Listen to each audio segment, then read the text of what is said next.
Welcome everybody to my beautiful build for God of War Ragnarok. Let's just cut straight to it and what the sets are and everything. I'll explain a little bit later. For the armor, we have Giptamadar's breastplate. I can't pronounce that, but basically you have a moderate luck chance when using a runic attack or relic to immediately restore 70% of its cooldown, which is fantastic because now we get to spam runic attacks and relics like no other. Alright, it says moderate luck chance, but as you can tell, our luck is like almost maxed out. It's fantastic. Alright, and then when you combine that with the Fortune's Bounty, basically it's the matching set, you have hitting enemies with a runic attack or relic has a luck chance to drop a health stone or rage stone. So basically you get health stone and rage stones constantly. Like literally every single time you use it, you're probably going to get one. This carried me through my Valkyrie Queen fight and also my Berserker King fight and all the Berserker bosses. I've tried multiple different sets, like the poison sets, the da-da-da, blah blah blah. This one has been the best for endurance fights. I did them both on hard mode, and you can watch the videos of me facing both bosses with this build on my channel if you want to go check it out. As you can see though, the strength and the defense are also pretty freaking high. The runic is nice, the vitality's alright, and the cooldown, we don't even need any of it because we have this. For the amulets, we're going to be using Jotunheim's and using Honor, Endurance, and Essence. I love these because basically, Rage is going to carry like half of your playthrough, or like everything you do basically, because we don't really have like extremely high vitality, but still, just that 101 brings your max Rage like up pretty high. I mean, I have all of the mead things and all that, but even without it, I mean, your Rage is just gonna last forever. Like, literally, it lasts forever. I've also tried all of the different Spartan Rages, and Fury I just love the most because it lasts the longest, you have extremely long survivability, does decent damage, and it also heals you moderately. But you could try like these other two, I guess. It doesn't really matter. Just make sure that for your amulet, if you're going to do that, you change one thing, and we're going to get to that. So I'm using Boon of Fury. This makes it so that your Fury attacks and when you exit Rage are greatly reduced. So basically you can spam hits and like any types of hits that you have constantly, and it'll just last forever, but the healing is reduced, which doesn't really matter though because we have so many runes or like health stones that drop, we don't really need too much healing. Then I have Celestial Pankia, 25% resistance to all status effects. This is just nice for bosses because they use all of these things, so having that resistance is really nice. Also, speaking of Boon of Fury, if you're going to use the other ones, switch this around. Oh my gosh, I have so many. And use basically one of these to match whatever Spartan Rage you're using. And then I have the Niflheim Virtue set because you do a lot of melee damage when your health is above 75%, and it's based on defense. Basically, every set's going to give you really nice defense. So when you're starting off your attacks and stuff like that, it's a really good time to get in all of your hits. It also has nice little set bonuses.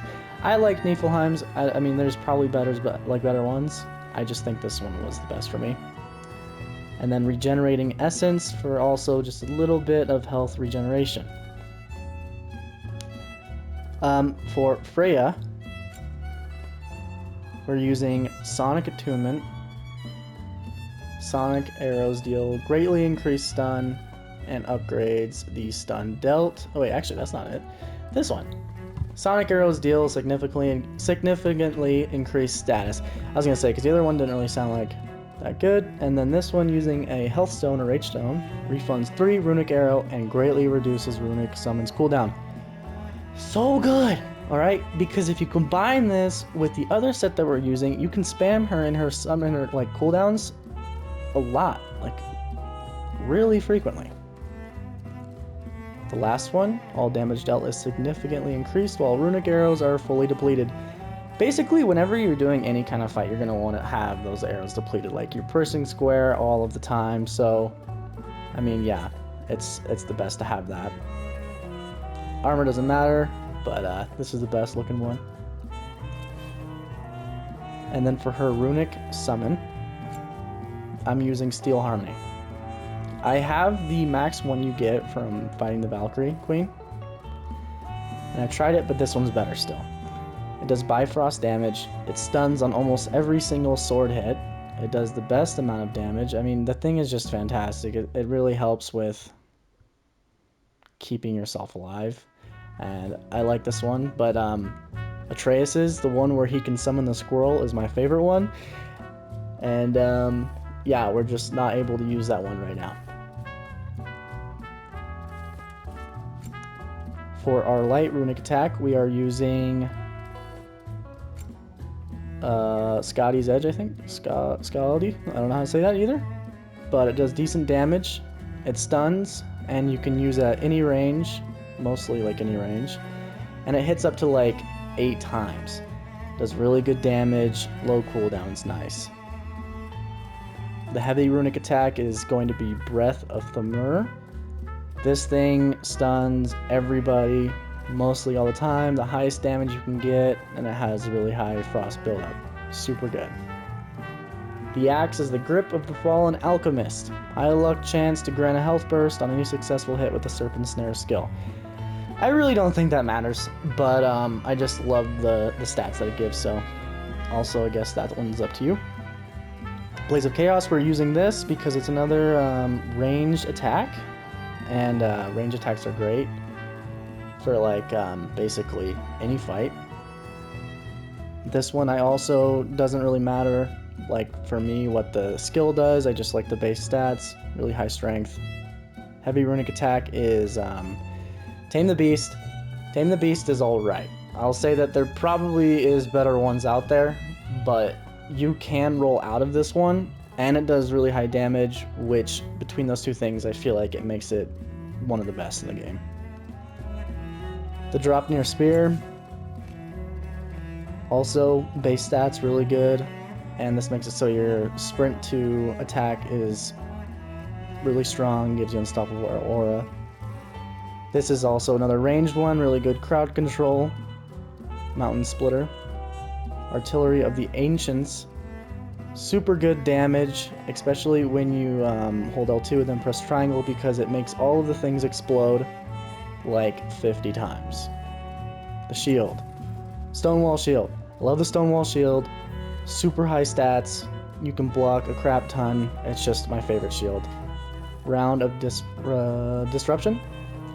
Low luck chance to create an elemental storm when interrupting double blue ring attacks or parrying. This says low luck, but it's with what we have right here, it's basically every single time you see a blue ring attack, it will activate any kind of aura, like a Bifrost, a Frost, or a Flame aura that will just go around you and do a crap ton of damage. And it's pretty often that you're going to have bosses use a blue ring attack, so it's nice to have this. We went over that. Okay, so this one's interesting. You get this after killing the Berserker King. I haven't tested it in like a hard boss fight, but it looks really, really good, really strong. But what I used is this one. I used this one for pretty much the whole game. It throws 3 Bifrost chakrams that swerve into enemies. This goes at all ranges, another ranged item, which we have a lot of ranged items because they're super useful for stunning. And this does that Bifrost damage, so if you hit them after using it, you can get an extra amount of damage.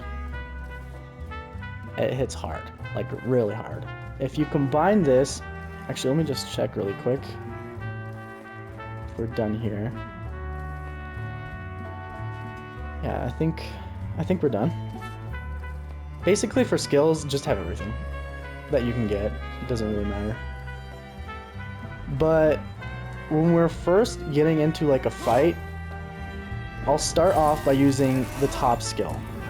And then I'll use the Runic or Relic attack, the Bifrost chakrams would have like thrown it, like the axe. And then while they're stunned, you use this.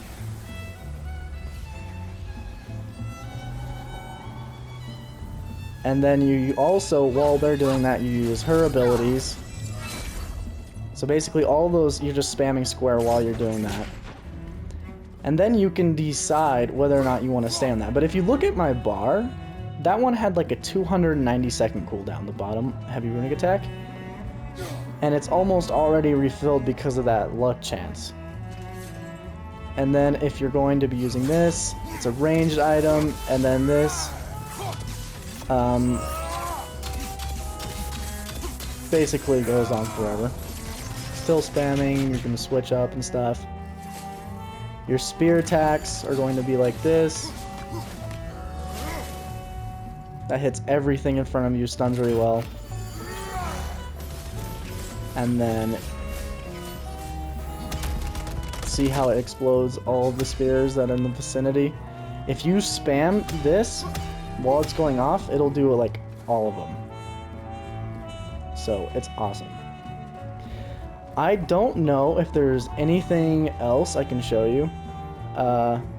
Like I said, you can go and check out me fighting. I also have a playthrough of this game going on. And you see me get this, I think, right around where I'm at now. At least where it's uploaded. But Lunda's, I would say the poison setup I've seen like a decent amount of people using is going to be, look, alright, this thing's already like refilled. But Lunda's, the poison setup, I'd say is best early game just because you get it so fast. But as soon as you can get this set, I would use it. Because when you combine this with the Trace's like a squirrel thing, you'll see like 40 of the health and like rage stones on the floor at a time. Like there will be so many, you can't die. But anyway, thank you so much for watching. And please subscribe, turn on the noties, please. Comment, like, do whatever you want to do. Honestly, if you watch this far, just thank you for that. I hope you guys have a fantastic day or night or morning. And goodbye.